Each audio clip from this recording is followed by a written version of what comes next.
Yes, guys, welcome to the next lesson. So now that we're finished with bonds, yields, and everything related to that, we're going to be looking at some economic drivers. So if you remember back to our first lesson, actually, you remember this? So the thing we've looked at, we've always talked about, the monetary policies. We've discussed fiscal policies, central banks, what they do to put the brakes on the economy. We've talked about the inflation side of things, but we haven't talked too much about the productivity. Of course, we've talked about GDP, CPI, everything like that. But when it comes to productivity, you need to understand the different types of economic drivers that occur in the economy. So the main types actually. First two that we've already looked at is GDP. So just to briefly explain every single one, and then obviously I'm going to explain how to find all the information. GDP is from the Department of Commerce. It's one of the most important economic drivers, and the information is released quarterly. So you're going to be seeing information like GDP QOQ, which means quarter on quarter. Then you've got GDP year on year, which is YOY. Then you've got CPI and PPI. Of course, as we know, that's the consumer price index, producer price index. And then the other one that we looked at was PCE as well. If you remember from a few lessons back, that's what the Fed funds rate sort of council uses during the FOMC meetings. So this is released by the Federal Reserve. It's a measure of inflation, and this data is released monthly, around the middle of the month. Next, we've got employment figures. So this is released by the Department of Labor, and then usually you get this all this data released on NFP Day, which is during the beginning of the month. Obviously, we've gone through NFP previously, but it's the first Friday of every month. And usually it's one of the biggest news releases that you see in the Forex market. It creates some of the biggest swings at the time, hence why I don't recommend to trade NFP news, especially if you are a beginner and obviously you're still learning and figuring out your strategy. Now, the next point, industrial production. So again, this is released from the Federal Reserve and it's released every month. All these, every economic driver that I'm listing at the moment, if you actually go onto, what's it called?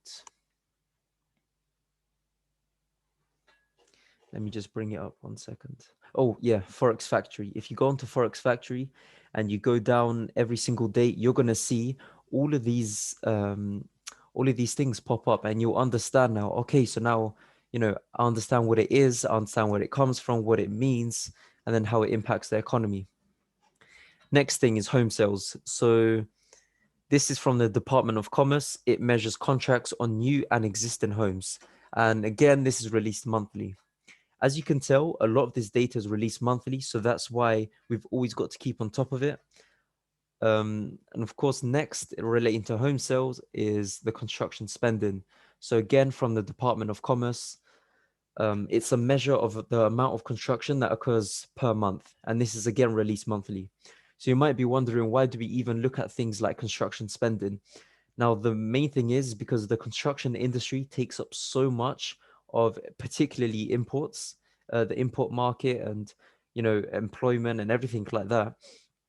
The more construction that's going on, you can understand, okay, now we're seeing more economic growth. There's more stimulation within the economy. Next thing is the consumer spending, again from Department of Commerce, and it's a measure of how much consumers can spend. Now, these are usually averages between the general person of the population. Of course, this is quite hard to sort of quantify in a way, but they also release it for different ethnicities, I believe, as well. And this again is released monthly. And then the last one is retail sales. So this one is would usually come up, I believe, as an amber folder on Forex Factory. You're going to be seeing it quite often because lots of stocks and companies, they release their sales at that time. And what it is a measure of the sales in various sectors, and usually groups it as an average.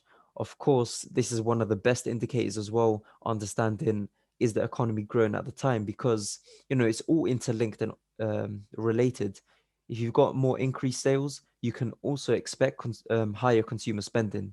Now, if you're seeing some kind of divergences at the time, they might be leading indicators. So you can understand, okay, if we're reducing retail sales, can we also expect consumer spending to drop as well?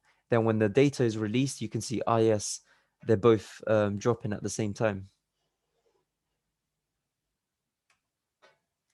Now, note, the key bit of information to understand is how the economy is doing and where it is heading.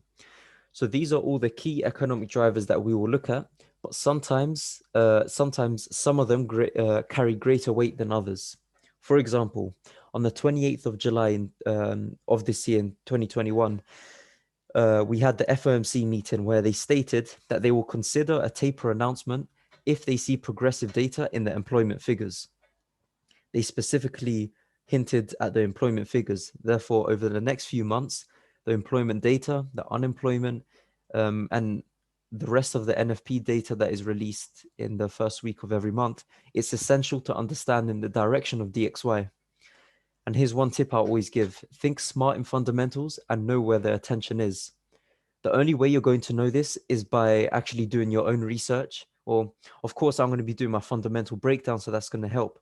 But always keep reading articles, always understand what the Fed is doing. You know, what are other central banks doing? If you're focusing on GBP pairs, then of course you're going to be looking at what the Bank of England are doing, and all the key representatives, what they're saying in their meetings.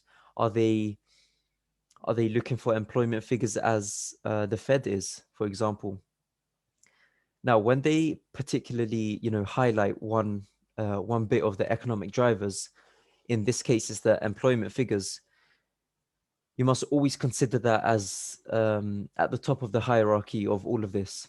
So of course, consumer spending and retail sales is going to be important, but it's not going to carry as much weight at the time as the employment figures. Now, in terms of links to websites, I'm going to be releasing a document soon. I'm thinking in the Discord group to actually keep a section of just important links. This is going to be the links to the websites where you can get all this information. Generally though, you can always find it on Forex Factory when it comes out, and then there's usually a link to the website where it comes from. So guys, I'm going to be updating all of this very soon, and there's a few other economic indicators or economic drivers that we actually look at, but these are the main ones for now. If you want, do your own research on them as well. But essentially, it's just all the different points. You get a bunch of data releases at the time. You've got to understand: are we seeing economic growth, or are we seeing some kind of deflationary conditions instead? Anyways, guys, I'll see you in the next video.